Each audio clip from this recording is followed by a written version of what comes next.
Hello students, dipole মোমেন্টের এই second ক্লাসে তোমাদের সবাইকে ওয়েলকাম। ডাইপোল মোমেন্টের ফার্স্ট ভিডিওটা তোমরা যারা দেখোনি, ওপরের আই বাটনে ক্লিক করে অথবা নিচের ডেসক্রিপশনে ক্লিক করে আগে দেখে নাও, কারণ আজকের এই ক্লাসে আমরা dipole moment regarding question answer practice করব। যদি তোমাদের ডাইপোল মোমেন্টের ফার্স্ট ভিডিওটা দেখা থাকে তাহলে বুঝতে খুবই সুবিধা হবে। ডাইপোল মোমেন্টের আমরা এই যে কিউএনএ সেশনটা করব, এটা যে কোনো কম্পিটিটিভ এক্সাম যেমন নিট, কেবিপিওয়াই, জেই মেন এই সমস্তর জন্য এক্সট্রিমলি ইম্পর্টেন্ট। তাহলে চলো স্টুডেন্টস, ডাইপোল মোমেন্টের এই কিউএনএ সেশনটা স্টার্ট করা যাক।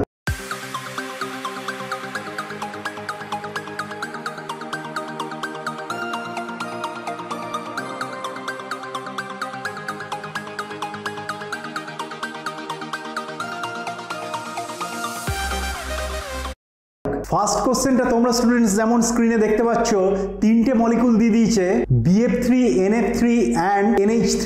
এই তিনটে মলিকুলের তোমাদের ডাইপোল মোমেন্টের অর্ডারটা প্রেডিক্ট করতে হবে। খুব ইজি কোশ্চেন। দেখো, BF3 আমরা সবাই জানি এই BF3টা হলো একটা AB3 ক্যাটাগরির মলিকুল।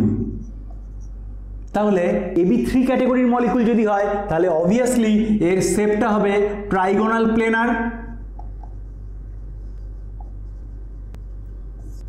কি করে BF3 মলিকুলটা আমরা ভেসপারের কনসেপ্ট লাগিয়ে বললাম AB3 টাইপের মলিকুল হলো, তোমাদের সেটা যদি বুঝতে কোনো অসুবিধা হয় তাহলে ভেসপার থিওরির আমার যে ভিডিওগুলো আছে প্লেলিস্টে সেগুলো একটু দেখে নাও, তাহলে স্টুডেন্টস তোমাদের কনসেপ্ট একদম ক্রিস্টাল ক্লিয়ার হয়ে যাবে। এবার দেখো, যেহেতু BF3টা একটা AB3 টাইপের মলিকুল, তাহলে BF3-র শেপটা ট্রাইগোনাল প্লেনার হওয়ার জন্য এরকম দেখতে হবে,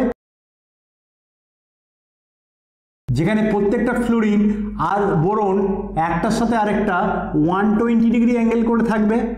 120 ডিগ্রি অ্যাঙ্গেল, এটার সাথে এটাও 120 ডিগ্রি অ্যাঙ্গেল, আর এটার সাথে এটাও 120 ডিগ্রি অ্যাঙ্গেল। তার মানে দেখতে অনেকটা কীরকম হবে, জাস্ট এই তিনটে পেন যদি 180 ডিগ্রি অ্যাঙ্গেলে থাকে তাহলে যেরকম দেখতে হবে ঠিক সেরকম এরকম দেখতেটা হবে। প্রত্যেকটার সাথে প্রত্যেকটার অ্যাঙ্গেলটা হচ্ছে 120 ডিগ্রি অ্যাঙ্গেল। Clear student? এবার দেখো স্টুডেন্টস, এই স্ট্রাকচারটা হওয়ার জন্য এই বোরন আর ফ্লুরিনের বন্ড মোমেন্টটা এদিকে অ্যাক্ট করছে, আবার এই বোরন আর ফ্লুরিনের বন্ড মোমেন্টটা এদিকে অ্যাক্ট করছে। তার কারণ কি?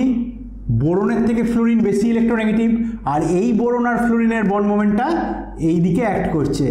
তাহলে দেখো স্টুডেন্টস, এই বোরন আর ফ্লুরিনের এই যে বন্ড মোমেন্ট অ্যান্ড এই বোরন আর ফ্লুরিনের যে বন্ড মোমেন্ট, এই দুটো বন্ড মোমেন্টের রেজাল্টেন্ট মোমেন্টটা কোন দিকে অ্যাক্ট করছে?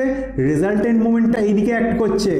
অ্যান্ড এই যে রেজাল্টেন্ট মোমেন্টটা, এই রেজাল্টেন্ট মোমেন্টের ডাইরেকশনটা আর এই বোরন আর এফ এর এই মোমেন্টের ডাইরেকশনটা দেখো 180 ডিগ্রি অ্যাঙ্গেলে, অ্যান্ড দুটোর ভ্যালুই সেম। তাহলে এই ভ্যালু সেম হওয়ার জন্য এই দুটো রেজাল্টেন্ট মোমেন্ট আর এই BF মলিকুলের মোমেন্ট মিউচুয়ালি ক্যান্সেলড হয়ে গেল।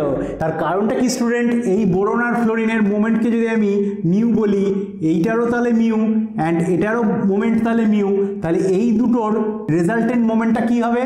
রেজাল্টেন্ট মোমেন্টটা হবে mu square plus twice mu square cos 120, যেহেতু এই অ্যাঙ্গেলটা ইন বিটুইন এই দুটোর অ্যাঙ্গেল 120। তাহলে দেখো স্টুডেন্টস, cos 120 এর ভ্যালু কত? -12। তাহলে এটা কি দাঁড়ালো? Twice mu square plus twice mu square -12। তাহলে টোয়াইস ক্যান্সেল হয়ে গেল, তাহলে এটা কি দাঁড়ালো? এটা হচ্ছে মিউ। তাহলে এই দুটো বন্ডের মোমেন্ট যদি 120 ডিগ্রি অ্যাঙ্গেলে অ্যাক্ট করে তাহলে তাদের রেজাল্টেন্টের ভ্যালুটা হচ্ছে মিউ। আবার এই বোরন আর ফ্লুরিনেরও বন্ড মোমেন্ট মিউ, তাহলে দুটোরই ম্যাগনিটিউড দেখো মিউ, কিন্তু দুটো কোন ডাইরেকশনে অ্যাক্ট করছে? এটা আর এটা, এই দুটো 180 ডিগ্রি অ্যাঙ্গেলে অ্যাক্ট করছে, দ্যাট ইজ রিভার্স ডাইরেকশনে অ্যাক্ট করছে। ওই জন্য এই দুটোর বন্ড মোমেন্টের রেজাল্টেন্টটা এই বোরন আর ফ্লুরিনের বন্ড মোমেন্ট দিয়ে মিউচুয়ালি ক্যান্সেলড হয়ে যাবে। অ্যাজ এ রেজাল্ট মলিকুলটার ডাইপোল মোমেন্ট কত হবে? মলিকুলটার ডাইপোল মোমেন্ট হবে 0। তাহলে BF3 মলিকুলের ডাইপোল মোমেন্ট এটা হলো 0। Clear student? এবার চলো স্টুডেন্টস দেখি নেক্সট মলিকুলটা কি হয়। নেক্সট মলিকুল NF3, এটা আমরা ভেসপার থেকে অবশ্যই জানি এটা একটা AB3E1 টাইপের মলিকুল। তার কারণ নাইট্রোজেনের ভ্যালেন্স ইলেকট্রন 5টা অ্যান্ড 3টে ফ্লুরিন 3টে ইলেকট্রন দিয়েছে, তাহলে টোটাল ইলেকট্রন হচ্ছে 8। 8 মিনস 4 পেয়ার্স। তাহলে 4 পেয়ার্সের মধ্যে সিগমা বন্ড পেয়ার কটা? এখানে দেখো 3টে সিগমা বন্ড পেয়ার, আর পাই বন্ড পেয়ার একটাও নেই। তাহলে লোন পেয়ারের নাম্বারটা কত? 4 - 3 দ্যাট ইজ 1। তাহলে ওই জন্যই হলো এটা AB3E1 টাইপের মলিকুল। Clear student? তাহলে AB3E1 টাইপের যদি মলিকুলটা হয় তাহলে এই মলিকুলটার শেপটা কি হবে? এই মলিকুলটার শেপ হবে ট্রাইগোনাল পিরামিডাল। তাহলে NF3টা দেখতে হলো এরকম।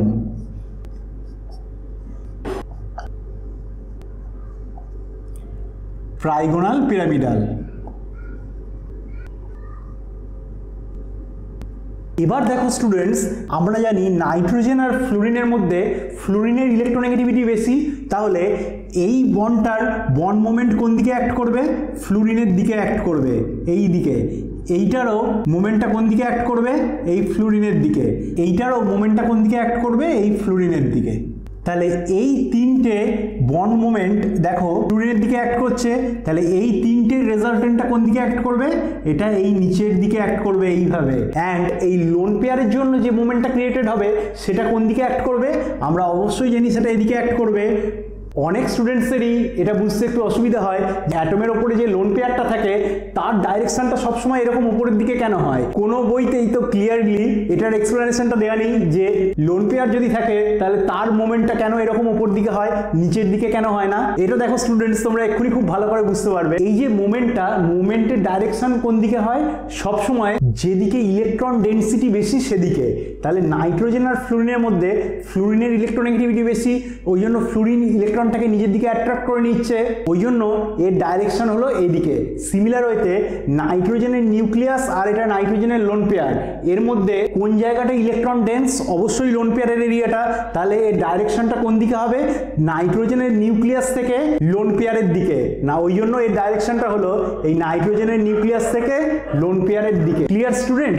তাহলে দেখো এইখানে নাইট্রোজেন ফ্লুরিনের যে মোমেন্টটা অ্যারাইজ করেছিল সেটার ডাইরেকশন অ্যান্ড এই নাইট্রোজেনের লোন পেয়ারের জন্য যে মোমেন্টটা ক্রিয়েট হলো তার ডাইরেকশন, এটা মিউচুয়ালি অপোজিট ডাইরেকশনে। কিন্তু দুটোর ভ্যালু সেম নয়, মানে এই নাইট্রোজেন ফ্লুরিনের ইন্ডিভিজুয়াল বন্ড মোমেন্টের যে রেজাল্টেন্ট ভ্যালু তার সঙ্গে নাইট্রোজেনের যে লোন পেয়ারের জন্য যে মোমেন্টটা ক্রিয়েটেড হয়েছে তার মোমেন্টের ভ্যালু দুটো সেম নয়। ওই জন্য এই মলিকুলটার ডাইপোল মোমেন্ট থাকবে কিন্তু ভ্যালুটা কম হবে। It has small value of dipole moment. Clear student? এরপরে আমরা চলো দেখি নেক্সট মলিকুলটা। নেক্সট মলিকুলটা হচ্ছে NH3। দেখো স্টুডেন্ট, এখানেও এর শেপটা কি হবে? Trigonal pyramidal. আমরা আগেই দেখলাম এটাও একটা AB3E1 টাইপের মলিকুল, তাহলে এটারও শেপটা ট্রাইগোনাল পিরামিডাল হবে। অ্যান্ড এখানে নাইট্রোজেনের লোন পেয়ার থাকবে ঠিক আগের মতো, কিন্তু দেখো এখানে একটা ইন্টারেস্টিং জিনিস হবে। এখানে নাইট্রোজেন আর হাইড্রোজেনের মধ্যে নাইট্রোজেন ইজ মোর ইলেকট্রোনেগেটিভ। তাহলে এই ইন্ডিভিজুয়াল বন্ডগুলোর মুভমেন্ট কোন দিকে হবে? নাইট্রোজেনের দিকে। এটারও মুভমেন্ট কোন দিকে হবে? নাইট্রোজেনের দিকে। আর এটারও মুভমেন্ট কোন দিকে হবে? নাইট্রোজেনের দিকে। তাহলে নাইট্রোজেন হাইড্রোজেন এই ইন্ডিভিজুয়াল বন্ড মোমেন্টগুলোর রেজাল্টেন্ট মোমেন্টটা কোন দিকে হচ্ছে? রেজাল্টেন্ট মোমেন্টটা হচ্ছে আপ সাইডে। তোমরা যেমন দেখেই বুঝতে পারছো এইভাবে। হোয়ারএস আমরা আগেই দেখলাম এই নাইট্রোজেনের যে লোন পেয়ারটা আছে এই লোন পেয়ারের জন্য যে মোমেন্টটা অ্যারাইজ করছে তার ডাইরেকশন কোন দিকে হচ্ছে? তার ডাইরেকশনও আপওয়ার্ড ডাইরেকশনে হচ্ছে। তাহলে এখানে ভেক্টর অ্যাডিশন হয়ে যাচ্ছে। এই মোমেন্টগুলোর রেজাল্টেন্ট ভেক্টর সেটা যে ডাইরেকশনে অ্যাক্ট করছে আর এই লোন পেয়ারের মোমেন্টেরও ডাইরেকশন একই দিকে। তাহলে এখানে ভেক্টর অ্যাডিশন হয়ে যাচ্ছে। হোয়ারএস এইখানে কি হচ্ছিল? এখানে ভেক্টরের সাবট্রাকশন হয়ে যাচ্ছিল, ওই জন্য ভ্যালুটা কমে যাচ্ছিল। কিন্তু এখানে ভেক্টর অ্যাডিশন হয়ে যাওয়ার জন্য এখানে ডাইপোল মোমেন্টের ভ্যালুটা ইনক্রিজ করে যাবে। তাহলে NH3 has high value of dipole moment.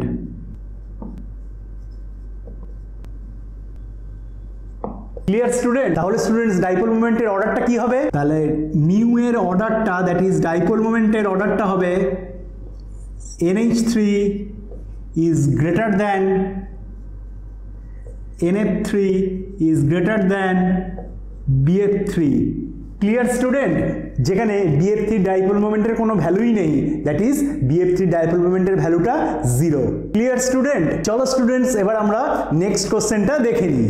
Next এই কোশ্চেনটা তোমরা যেমন স্ক্রিনে দেখতে পাচ্ছ, চারটে মলিকুল দিয়ে দিয়েছে, এর মধ্যে কোনটার পার্মানেন্ট ডাইপোল মোমেন্ট আছে সেটা আমাদের প্রেডিক্ট করতে হবে। দেখো স্টুডেন্টস, এক্সট্রিমলি ইজি। এখানে পার্মানেন্ট ডাইপোল মোমেন্ট এই টার্মটা দেখে তোমরা কনফিউজড হয়ে যাও না, কারণ এখানে আমরা ডাইপোল মোমেন্টে সেগুলোই ডিসকাস করছি যেগুলো পার্মানেন্ট ডাইপোল মোমেন্ট, মানে মলিকুলটার একটা ফিক্সড ডাইপোল মোমেন্টের ভ্যালু থাকবে। আরেকটা ক্যাটাগরি ডাইপোল অ্যারেজ করে ইনস্ট্যান্টেনিয়াস ডাইপোল, সেটা আমরা স্টেটস অফ ম্যাটারে ডিটেলসে ডিসকাস করব। এখানে স্টুডেন্টস আমরা ডাইপোল মোমেন্ট বলতে যে সমস্ত মলিকুলগুলোর পার্মানেন্ট ডাইপোল মোমেন্ট আছে সেগুলোকেই আমরা মিন করছি। ওকে স্টুডেন্টস, তাহলে এখানে যে চারটে মলিকুল দিয়েছে, এই চারটে মলিকুলের কোনটা ডাইপোল মোমেন্ট আছে সেটাকে আমাকে প্রেডিক্ট করতে হবে। দেখো স্টুডেন্টস, এই কোশ্চেনটাও এক্সট্রিমলি ইজি। ডাইপোল মোমেন্টের ফার্স্ট ক্লাসে আমরা ডিসকাস করেছিলাম যে সমস্ত মলিকুলগুলো সিমেট্রিক্যাল তাদের ডাইপোল মোমেন্টের ভ্যালুটা 0 হয়। তাহলে আমাদের এখানে দেখতে হবে কোন কোন মলিকুলগুলোর শেপটা সিমেট্রিক্যাল। তাহলে যে সমস্ত মলিকুলগুলোর শেপ সিমেট্রিক্যাল সে সমস্ত মলিকুলগুলোর ডাইপোল মোমেন্টের ভ্যালু 0 হবে, অ্যান্ড যে molecule non symmetrical or asymmetrical তাদের ডাইপোল মোমেন্টের সার্টেন ভ্যালু থাকবে। তাহলে চলো স্টুডেন্টস, যে মলিকুলগুলো দেওয়া আছে তাদের শেপগুলো আমরা দেখে নিই। ফার্স্ট যে মলিকুলটা আছে SiF4, আমরা দেখেই বুঝতে পারছি SI কার্বনের ফ্যামিলিতে বিলং করে, তাহলে SiF4 এর টাইপটা হবে AB4 টাইপ, আর AB4 টাইপের মলিকুল যদি হয় তাহলে এটার জিওমেট্রি হবে টেট্রাহেড্রাল অ্যান্ড সিমেট্রিক্যাল। যেহেতু চারটে ফ্লোরিনই সেম, তাহলে এটার ডাইপোল মোমেন্টের ভ্যালু 0 হবে। ওকে স্টুডেন্ট, নেক্সট যে মলিকুলটা আছে BF3, এটা আমরা আগেই দেখলাম আগের কোশ্চেনটাতেই যে এটার শেপটা হয় ট্রাইগোনাল প্লেনার। তাহলে ট্রাইগোনাল প্লেনার হওয়ার জন্য করেসপন্ডিং দুটো BF বন্ডের মোমেন্ট থার্ডটাকে দিয়ে ক্যান্সেল আউট হবে, যেটা আমরা আগেই দেখলাম। তাহলে এটারও ডাইপোল মোমেন্টের ভ্যালু 0 হবে। Clear student? নেক্সট যে মলিকুলটা আছে PF3, এই PF3টা কি টাইপের মলিকুল আমরা আগেই দেখলাম AB3E1 টাইপের মলিকুল। তাহলে AB3E1 টাইপের মলিকুল যদি হয় তাহলে এর শেপটা হবে ট্রাইগোনাল পিরামিডাল। তাহলে ট্রাইগোনাল পিরামিডাল হলে এটা এরকম দেখতে হবে, ফসফরাস তার সাথে 3টে ফ্লোরিন আর এখানে লোন পেয়ার। তাহলে দেখো স্টুডেন্টস, এইখানে ফসফরাস আর ফ্লোরিনের মধ্যে এই যে মোমেন্টটা এদিকে অ্যাক্ট করছে, কারণ ফসফরাস আর ফ্লোরিনের মধ্যে ফ্লোরিন বেশি ইলেকট্রোনেগেটিভ, এইখানেও বন্ড মোমেন্টটা এদিকে অ্যাক্ট করবে ফসফরাস থেকে ফ্লোরিনের দিকে, যেহেতু ফ্লোরিন মোর ইলেকট্রোনেগেটিভ, আর এটাও এদিকে অ্যাক্ট করবে। তাহলে এই তিনটের রেজাল্টেন্টটা অ্যাক্ট করছে এইভাবে ডাউনওয়ার্ডে, হোয়ারাস এই লোন পেয়ারের জন্য যে মোমেন্টটা ক্রিয়েটেড হচ্ছে সেটা এমনি আপওয়ার্ড ডাইরেকশনে অ্যাক্ট করছে। তাহলে এই মলিকুলটার ডাইপোল মোমেন্ট 0 হবে না, এর একটা সার্টেন ডাইপোল মোমেন্টের ভ্যালু থাকবে, সেই ভ্যালুটা কম হবে যেহেতু ভেক্টর সাবস্ট্রাকশন হচ্ছে, কিন্তু সেই ভ্যালুটা 0 হবে না। তাহলে এইটার ক্ষেত্রে mu is not equals to 0। Clear student? এবার দেখো স্টুডেন্টস, যে ফোর্থ মলিকুলটা আছে PF5, সেটা কিরকম হবে? আমরা ভেসপারে আগেই দেখেছিলাম PF5 একটা AB5 টাইপের মলিকুল, যেটার শেপটা হয় ট্রাইগোনাল বাইপিরামিডাল।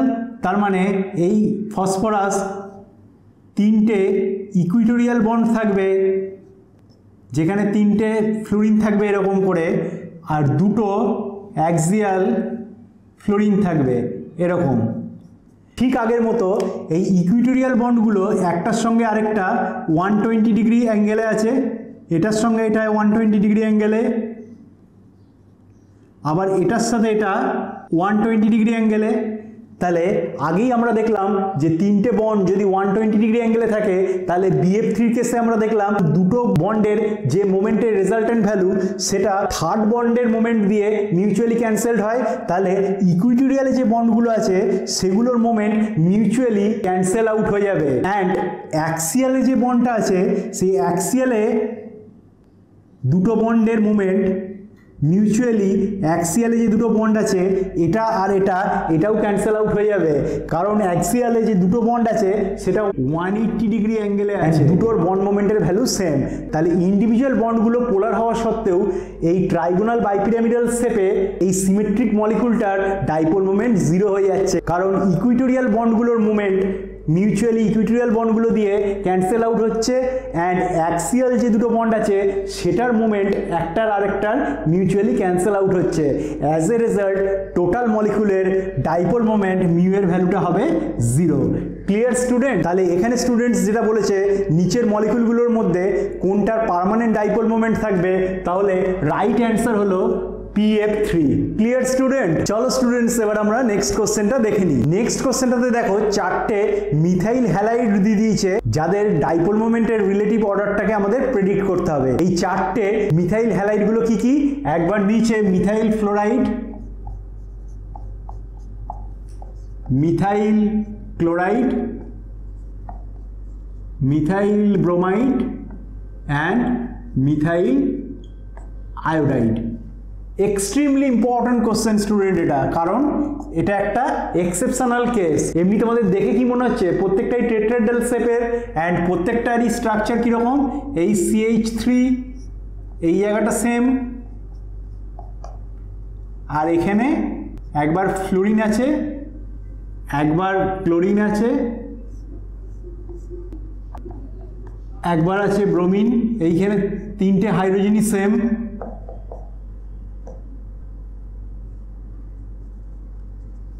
আর একবার আছে আয়োডিন, আবারও এখানে তিনটে হাইড্রোজেনই প্রত্যেকটার মতোই এখানেও সেম। দেখো স্টুডেন্টস, কার্বন আর হাইড্রোজেনের মধ্যে কার্বনটা মোর ইলেকট্রোনেগেটিভ, তাহলে এই বন্ডগুলোর মোমেন্টটা কোন দিকে হবে? কার্বনের দিকে হবে। আবার কার্বন আর ফ্লুরিনের মধ্যে ফ্লুরিনটা মোর ইলেকট্রোনেগেটিভ, তাহলে এই বন্ডটার ডাইরেকশন কোন দিকে হবে? ফ্লুরিনের দিকে। প্রত্যেকটারই সেম, এগুলো প্রত্যেকটারই সেম।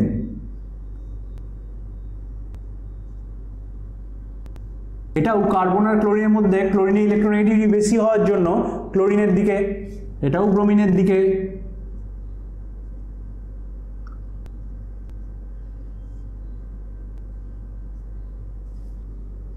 আর এটাও আয়োডিনের দিকে। তাহলে স্টুডেন্টস দেখো আমাদের দেখে কি মনে হচ্ছে? কার্বন আর ফ্লুরিনের মধ্যে ইলেকট্রোনেগেটিভিটি সবচেয়ে বেশি, ওই জন্য এই বন্ডটার মোমেন্টটা সবচেয়ে বেশি হবে। অ্যাজ এ রেজাল্ট এখানে যেহেতু স্টুডেন্টস ভেক্টর অ্যাডিশন হচ্ছে, যেহেতু এখানে CH বন্ডগুলোর যেদিকে ডাইরেকশন অ্যান্ড এই কার্বন আর হ্যালোজেনের ডাইরেকশনটা একই দিকে, ওই জন্য ভেক্টর অ্যাডিশন হচ্ছে। তাহলে কার্বন আর ফ্লুরিনের মধ্যে ইলেকট্রোনেগেটিভিটি বেশি হওয়ার জন্য বন্ড মোমেন্ট বেশি হবে। অ্যাজ এ রেজাল্ট CF3 মলিকুলটার ডাইপোল মোমেন্টের ভ্যালু বেশি হবে। এটা আমাদের স্টুডেন্টস দেখে মনে হচ্ছে, but this is the wrong answer. এটা স্টুডেন্টস একটা এক্সেপশনাল কেস, যেটা তোমাদের স্টুডেন্টস খুব ভালো করে মাথায় রাখতে হবে। ব্যাপারটা কি দেখো স্টুডেন্টস, আমরা ডাইপোল মোমেন্টের প্রথম ক্লাসেই দেখেছিলাম যে dipole moment is equal to কি ছিল? Charge separation into distance. এখানে ডিস্টেন্সটা প্রিডোমিনেটিং ফ্যাক্টর, কারণ কার্বন আর ফ্লুরিনের মধ্যে ফ্লুরিনের ইলেকট্রোনেগেটিভিটি বেশি হওয়ার জন্য চার্জ সেপারেশনটা বেশি ক্রিয়েটেড হচ্ছে, এটা ফ্যাক্ট। কিন্তু কার্বন আর ফ্লুরিনের মধ্যে বন্ড লেন্থটা ছোট, ওই জন্য কম এরিয়া জুড়ে চার্জের সেপারেশন হচ্ছে। ওই জন্য dipole moment mu is equals to q into d ছিল। সেখানে চার্জ সেপারেশন বেশি হওয়া সত্ত্বেও যেহেতু ডিস্টেন্সটা কম, বন্ড লেন্থটা কম, ওই জন্য এর ডাইপোল মোমেন্টের ভ্যালু একটু কমে যাবে। এই চারটে পেয়ারের মধ্যে CH3Cl এর ডাইপোল মোমেন্টের ভ্যালু সবচেয়ে বেশি। কারণ হচ্ছে কার্বন আর ক্লোরিনের মধ্যে ইলেকট্রোনেগেটিভিটিরও যথেষ্ট ডিফারেন্স আছে, তার মানে এই বন্ডটাও অনেকটাই পোলার। তাহলে এইখানেও কার্বন ক্লোরিনের যে বন্ড মোমেন্টের ভ্যালু সেটাও একটা লার্জ ভ্যালু হবে, অ্যান্ড এদের ডিস্টেন্সটাও ফ্লোরিনের থেকে বেশি। ওই জন্য CH3Cl এই মলিকুলটার ডাইপোল মোমেন্টটা সবচেয়ে বেশি হবে এই চারটে পেয়ারের মধ্যে। যদিও স্টুডেন্টস ফ্লোরিনের ইলেকট্রোনেগেটিভিটি ক্লোরিনের থেকে অনেক বেশি, তাও ডিস্টেন্স ফ্যাক্টরটা প্রিডোমিনেটিং ফ্যাক্টর হয়ে যাওয়ার জন্য CH3Cl এর ডাইপোল মোমেন্টের ভ্যালুটা সবচেয়ে বেশি হবে। তাহলে অ্যাকচুয়ালি ডাইপোল মোমেন্টটা আমাদের দেখে যেরকম মনে হচ্ছিল, যা হওয়া উচিত ছিল CH3F অ্যান্ড CH3Cl এই দুটোর মধ্যে পজিশনটা জাস্ট ইন্টারচেঞ্জ হয়ে যাবে, বাকি যে অর্ডারটা অ্যাজ ইট ইজ আমাদের হওয়ার কথা ছিল সেই অর্ডারটাই হবে। তাহলে স্টুডেন্টস মিউ এর অর্ডারটা কি হবে? ডাইপোল মোমেন্ট মিউ এর order CH3Cl is greater than CH3F is greater than CH3Br is greater than CH3I। Clear student? এই এক্সেপশনাল কেসটা কিন্তু তোমাদের একটু মাথায় রাখবে, যেখানে স্টুডেন্টস মিথাইল ক্লোরাইডের ডাইপোল মোমেন্ট মিথাইল ফ্লোরাইডের থেকে বেশি হয়। ওকে স্টুডেন্টস, চলো স্টুডেন্টস এবার আমরা নেক্সট কোশ্চেনটা দেখে নিই। নেক্সট কোশ্চেনটা যেমন তোমরা স্টুডেন্টস স্ক্রিনে দেখতে পাচ্ছ, ক্লোরোবেনজিনের ডাইপোল মোমেন্টের ভ্যালুটা বলে দিয়েছে, দিয়ে একটা টেট্রাক্লোরো সাবস্টিটিউটেড বেনজিন কম্পাউন্ড দিয়ে দিয়েছে, তার ডাইপোল মোমেন্টের অর্ডারটা আমাদের প্রেডিক্ট করতে হবে। খুব ইজি, দেখো স্টুডেন্টস তোমরা খুব সহজেই এটা সলভ করতে পারবে। দেখো স্টুডেন্টস আমাদের কিসের ভ্যালু দিয়ে দিয়েছে? ক্লোরোবেনজিনের ডাইপোল মোমেন্টের ভ্যালুটা দিয়ে দিয়েছে। এইটা হচ্ছে ক্লোরোবেনজিন, এর ডাইপোল মোমেন্ট বলে দিয়েছে 1.5 ডিবাই। দিয়ে আমাদের যে টেট্রাক্লোরো সাবস্টিটিউটেড বেনজিনটা ডাইপোল মোমেন্ট প্রেডিক্ট করতে হবে, সেটা কীরকম? সেটা এরকম, এখানে একটা ক্লোরিন, এখানে একটা ক্লোরিন, এখানে একটা ক্লোরিন, আর এখানে একটা ক্লোরিন। এই কম্পাউন্ডটার ডাইপোল মোমেন্ট কত হবে সেটা আমাদের প্রেডিক্ট করতে হবে। দেখো দেখে মনে হচ্ছে কি কমপ্লিকেটেড ব্যাপার, এতগুলো বেনজিন রিংয়ে ক্লোরিন সাবস্টিটিউটেড কম্পাউন্ড দিয়ে দিয়েছে, তাহলে এতগুলোর কি আলাদা আলাদা করে ভেক্টর মোমেন্ট বার করতে হবে? না স্টুডেন্টস, কিচ্ছু করতে হবে না। দেখো দেখেই স্মার্টলি আমরা ক্যালকুলেট করে বলে দিতে পারবো যে এই কম্পাউন্ডটার ডাইপোল মোমেন্টের ভ্যালু কত হবে। দেখো স্টুডেন্টস, এই ক্লোরিনটা আর এই ক্লোরিনটা মিউচুয়ালি 180 ডিগ্রি অ্যাঙ্গেলে আছে, তাহলে এটার মোমেন্টটা মিউচুয়ালি ক্যান্সেল আউট হয়ে গেল। তাহলে এই ক্লোরিন আর এই ক্লোরিন এগুলোকে আমরা কনসিডারেশনের মধ্যেই আনবো না। আমরা কোনটাকে কনসিডারেশনের মধ্যে আনবো? এই দুটো ক্লোরিনের রেজাল্টেন্ট মোমেন্টটা। সেটা আমরা কি করে পাবো? আমাদের দেখো ক্লোরোবেনজিনের ডাইপোল মোমেন্টের ভ্যালু বলে দিয়েছে 1.5 ডিবাই, তাহলে এই বন্ডটার জন্য মোমেন্ট ক্রিয়েটেড হবে 1.5 ডিবাই, দ্যাট ইজ এটা যদি আমি মিউ ধরি, এটা মিউ এর ভ্যালু হচ্ছে 1.5 ডিবাই, অ্যান্ড এটাও মিউ, দ্যাট ইজ 1.5 ডিবাই। তাহলে এই দুটো ক্লোরিন মিউচুয়ালি কত ডিগ্রি অ্যাঙ্গেলে আছে? অর্থ পজিশনে যদি ক্লোরিনগুলো থাকে, আমরা ডাইপোল মোমেন্টের ফার্স্ট ভিডিওতে দেখেছিলাম, সেটার অ্যাঙ্গেলটা হয় 60 ডিগ্রি। এখানে মেটা পজিশনে আছে, তাহলে অ্যাঙ্গেলটা হবে 120 ডিগ্রি। তাহলে এই দুটো ইন্ডিভিজুয়াল বন্ড মোমেন্টের রেজাল্টেন্টের ভ্যালু কি হবে?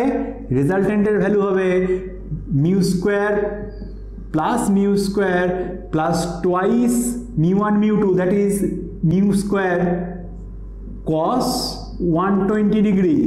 এবার cos 120 ডিগ্রির ভ্যালু কত? -12। তাহলে এটা কি হলো? এটা হলো twice mu square plus twice mu square multiplied by -12। তাহলে টোয়াইস টোয়াইস ক্যান্সেল হয়ে গেল, তাহলে এটা কি হলো? এটা হলো মিউ। তাই মিউ মানে কত? 1.5 ডিবাই। তাহলে এই কম্পাউন্ডটার ডাইপোল মোমেন্টের ভ্যালু কত হবে? 1.5 ডিবাই। Clear student? চলো স্টুডেন্টস নেক্সট কোশ্চেনটা এবার আমরা দেখে নিই। দেখো স্টুডেন্টস এই কোশ্চেনটাতে CO2 and SO2 related dipole মোমেন্টের অর্ডারটা আমাদের প্রেডিক্ট করতে হবে। CO2 অ্যান্ড SO2 মধ্যে কার ডাইপোল মোমেন্ট বেশি, কার কম, কার জিরো, এইগুলো দিয়ে অপশানগুলো দিয়েছে, এটা আমাদের প্রেডিক্ট করতে হবে। সবার আগে দেখো, দেখতে যদিও একই রকম লাগছে, CO2 অ্যান্ড SO2 দুটোর শেপ কিন্তু টোটালি আলাদা।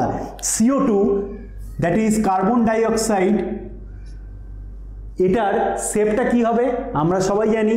এখানে আমরা ভেসপার লাগিয়ে দেখি, চলো কিভাবে শেপটা আমরা বের করব। কার্বন, কার্বনের ভ্যালেন্স ইলেকট্রন কটা? 4টে। এই যে double bonded oxygen, double bonded oxygen প্রত্যেকটা দুটো করে দিয়েছে, তাহলে টোটাল কটা ইলেকট্রন হয়েছে? Twice into twice, that is 4। তাহলে টোটাল ইলেকট্রন হচ্ছে 8, দ্যাট মিনস 4 পেয়ার্স। এই 4 পেয়ার্সের মধ্যে CO2 যখন আমরা স্ট্রাকচারটাকে ড্র করব, দেখব দুটো সিগমা বন্ড পেয়ার অ্যান্ড দুটো পাই বন্ড পেয়ার। তাহলে টোটাল ইলেকট্রন পেয়ারটা হয়ে গেল 4। তাহলে এর কোনো লোন পেয়ার আছে না? নেই, অবশ্যই কোনো লোন পেয়ার নেই। তাহলে CO2 মলিকুলটা হচ্ছে সিম্পল AB2 টাইপের মলিকুল। তাহলে AB2 টাইপের যদি মলিকুল হয় CO2টা, তাহলে এর শেপটা কি হবে? Obviously linear. CO2 ওই জন্য শেপটা হচ্ছে লিনিয়ার। এই যে CO2 শেপটাকেই আমরা যদি একটু ভালো করে ড্র করি, দিয়ে যদি ডাইপোল মোমেন্টটা দেখাই, তাহলে স্টুডেন্টস কীরকম হবে? CO2 linear shape, C double bonded O and double bonded O। দেখো স্টুডেন্টস, কার্বন আর অক্সিজেনের মধ্যে অক্সিজেনের ইলেকট্রোনেগেটিভিটি বেশি, ওই জন্য এই মোমেন্টটা এদিকে অ্যাক্ট করছে, অ্যান্ড এই মোমেন্টটাও অক্সিজেনের দিকে এইভাবে অ্যাক্ট করছে। তাহলে যেহেতু লিনিয়ার, তাহলে মিউচুয়ালি একটাকে আরেকটা ক্যান্সেল আউট করে দেবে, ওই জন্য এই মলিকুলটার কোনো পার্মানেন্ট ডাইপোল মোমেন্ট থাকবে না। তাহলে এর mu is equals to 0। Clear student? SO2 ক্ষেত্রে দেখো স্টুডেন্টস টোটালি অন্য ব্যাপার হবে। SO2 ঠিক এই ভেসপার কনসেপ্ট কাজে লাগিয়ে আমরা আগে টাইপটা বের করব অ্যান্ড সেটা থেকে শেপটা বের করব। যদিও CO2 অ্যান্ড SO2 একই রকম দেখতে লাগছে, কিন্তু এদের শেপ অর জিওমেট্রি একদমই একই রকম হবে না। চলো আমরা স্টুডেন্টস দেখে নিই যে SO2টার শেপটা কীরকম হবে।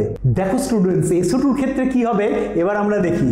সালফার অক্সিজেন ফ্যামিলি থেকে বিলং করে, তাহলে সালফারের ভ্যালেন্স ইলেকট্রন হচ্ছে 6টা, ডবল বন্ডেড অক্সিজেন প্রত্যেকে 2টো করে দিয়েছে, তাহলে এর কন্ট্রিবিউশনটা কত হবে? এর কন্ট্রিবিউশনটা হবে 4। তাহলে টোটাল ইলেকট্রন কটা হলো? টোটাল ইলেকট্রন হলো 10। That means 5 pairs. 5 পেয়ার্স। তাহলে দেখো স্টুডেন্টস এখানে কি হবে? এখানে 5টা পেয়ারের মধ্যে আমরা দেখতেই পাচ্ছি ডবল বন্ডেড অক্সিজেন আছে, তাহলে এই 5টা পেয়ারের মধ্যে কি হবে? সিগমা বন্ড পেয়ার দেখো কটা? 2টো সিগমা বন্ড পেয়ার, 2টো sigma bond pair. Pi bond pair কটা স্টুডেন্ট? পাই বন্ড পেয়ারও 2টো, 2টো পাই বন্ড পেয়ার। তাহলে 2টো 2টো 4টে হয়ে গেল। তাহলে লোন পেয়ার কটা পড়ে রইল? একটা লোন পেয়ার পড়ে রইল। তাহলে একটা লোন পেয়ার যদি পড়ে থাকে, এই মলিকুলটা কি টাইপের হলো? এই মলিকুলটা টাইপ হলো AB2E1 টাইপের মলিকুল। AB2E1 টাইপের মলিকুল। তাহলে AB2E1 টাইপের মলিকুল যদি হয়, তাহলে এর শেপটা কি হবে? Bent or angular or V shaped. তাহলে এর শেপটা এরকম হবে। তাহলে এখানে দেখো শেপটা এরকম হওয়ার জন্য এর ডাইপোল মোমেন্টটা কি হবে? আমি যদি SO2 মলিকুলটা একটু ভালো করে আঁকি, তাহলে লোন পেয়ার দিয়ে SO2 মলিকুলটা কিরকম দেখতে হবে? এই সালফার ডবল বন্ডেড, আর এখানে লোন পেয়ার। তাহলে এই সালফার আর অক্সিজেনের মধ্যে অক্সিজেনের ইলেকট্রোনেগেটিভিটি বেশি হওয়ার জন্য এই মোমেন্টটার ডাইরেকশন এদিকে হবে, এই বন্ডটার মোমেন্টের ডাইরেকশন অক্সিজেনের দিকে হবে, আর লোন পেয়ারের জন্য ডাইরেকশনটা এই আপওয়ার্ড ডাইরেকশনে হবে। তাহলে SO2 মলিকুলের নেট একটা ডাইপোল মোমেন্ট থাকবে, যদিও এখানে ভেক্টর সাবস্ট্রাকশন হচ্ছে। এই সালফার অক্সিজেনের মোমেন্ট যেদিকে অ্যাক্ট করছে অ্যান্ড এই সালফারের লোন পেয়ারের মোমেন্ট যেদিকে অ্যাক্ট করছে রিভার্স ডাইরেকশনে অ্যাক্ট করছে, সেই জন্য ভেক্টর সাবস্ট্রাকশন হচ্ছে। কিন্তু ভেক্টর সাবস্ট্রাকশন হয়ে ডাইপোল মোমেন্টের ভ্যালুটা 0 হবে না, যেহেতু এই দুটোর ম্যাগনিটিউড সেম নয়। ওই জন্য mu SO2 is not equals to 0, whereas mu CO2 is equals to 0. Clear student? তাহলে কারেক্ট অপশন কি হচ্ছে? মিউ SO2 is greater than mu CO2, option B. Clear student? চলো স্টুডেন্টস এবার আমরা নেক্সট কোশ্চেনটা দেখে নিই। নেক্সট অ্যান্ড লাস্ট কোশ্চেনটা তোমরা যেমন স্টুডেন্ট স্ক্রিনে দেখতে পাচ্ছ, 4টে মলিকুল দিয়ে দিয়েছে। এই 4টে মলিকুলের মধ্যে কোন মলিকুল বা কোন মলিকুলগুলোর ডাইপোল মোমেন্টের value not equals to 0, that is dipole মোমেন্টের সার্টেন ভ্যালু আছে, সেটা আমাদের প্রেডিক্ট করতে হবে। কোশ্চেনটা দেখে স্টুডেন্টস তোমাদের মনে হতে পারে যে এখানে যে অপশানগুলো দিয়ে দিয়েছে সেই অপশানগুলোর প্রত্যেকটাতেই তো ডাইপোল মোমেন্টের ভ্যালু 0 হবে, কারণ বেঞ্জিন রিংয়ে প্যারা সাবস্টিটিউটেড কম্পাউন্ড দিয়ে দিয়েছে।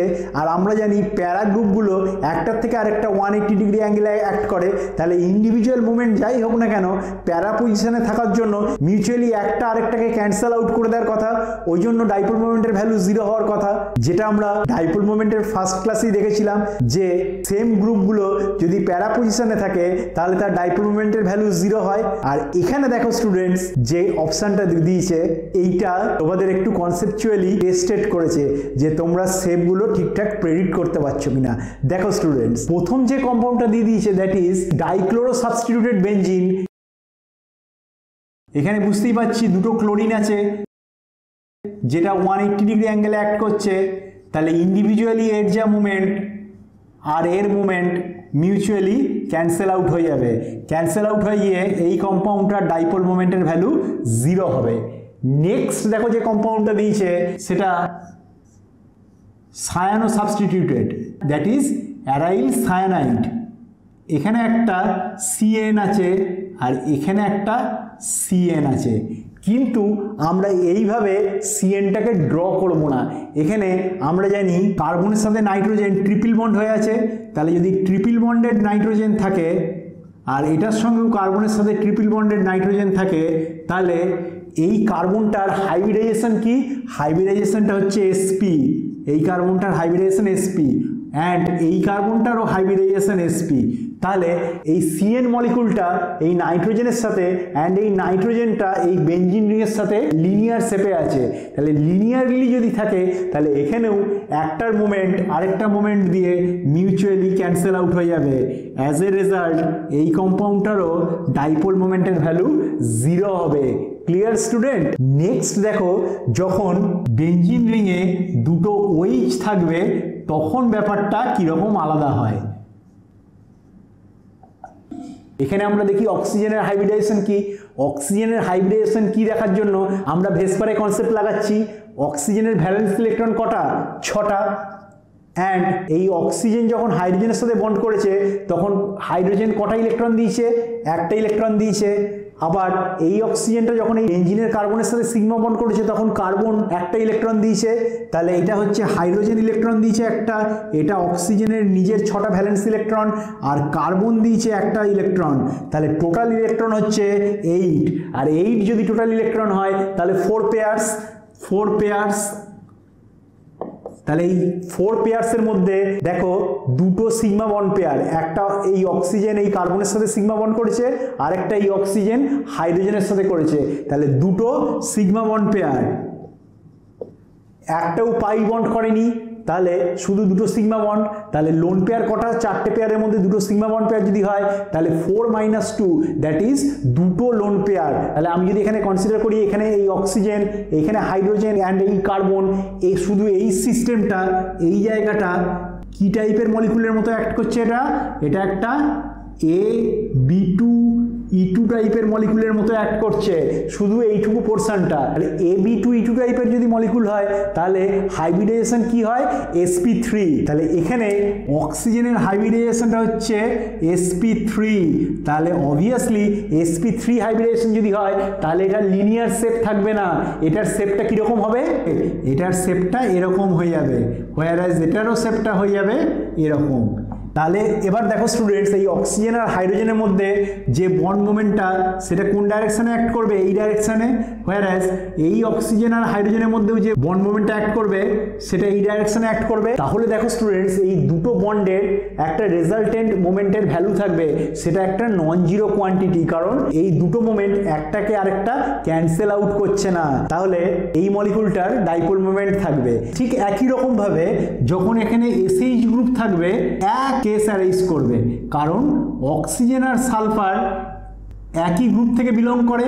তাহলে একই গ্রুপ থেকে বিলং করার জন্য এইখানটারও শেপ টোটালি OH যেমন হয়েছিল ঠিক একই রকম হবে, অ্যান্ড এটারও একটা রেজাল্টেন্ট ডাইপোল মোমেন্টের ভ্যালু থাকবে।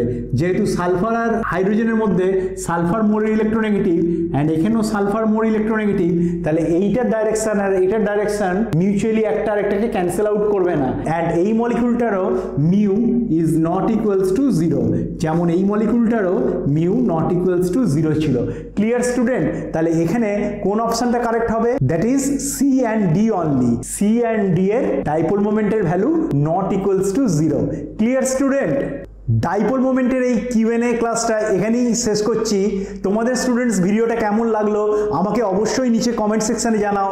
আর এই ধরনের কন্টেন্ট রেগুলারলি পাওয়ার জন্য তোমরা এই চ্যানেলটাকে সাবস্ক্রাইব করে নোটিফিকেশনে যে বেল আইকনটা আছে সেটা ক্লিক করে রাখো, যাতে স্টুডেন্টস যখনই আমি কোনো এরকম ইউজফুল ভিডিও আপলোড করব তোমাদের কাছে স্টুডেন্টস নোটিফিকেশন যাবে, অ্যান্ড তোমরা কেমিস্ট্রিটাকে খুব ইজিলি এনজয় করতে করতে ঘরে বসে রেডি করে নিতে পারবে। আর এই ভিডিওটা তোমাদের সমস্ত ফ্রেন্ডসদের মধ্যে শেয়ার করো যারা ক্লাস 11-12 এ পড়ছে অথবা নিট, জেই, কেভিপিআই এই সমস্ত কম্পিটিটিভ এক্সামিনেশনের জন্য প্রিপারেশন নিচ্ছে, যাতে তাদের হেল্প হয়। থ্যাংক ইউ স্টুডেন্টস, দেখা হচ্ছে কেমিস্ট্রির নেক্সট ক্লাসে। বাই।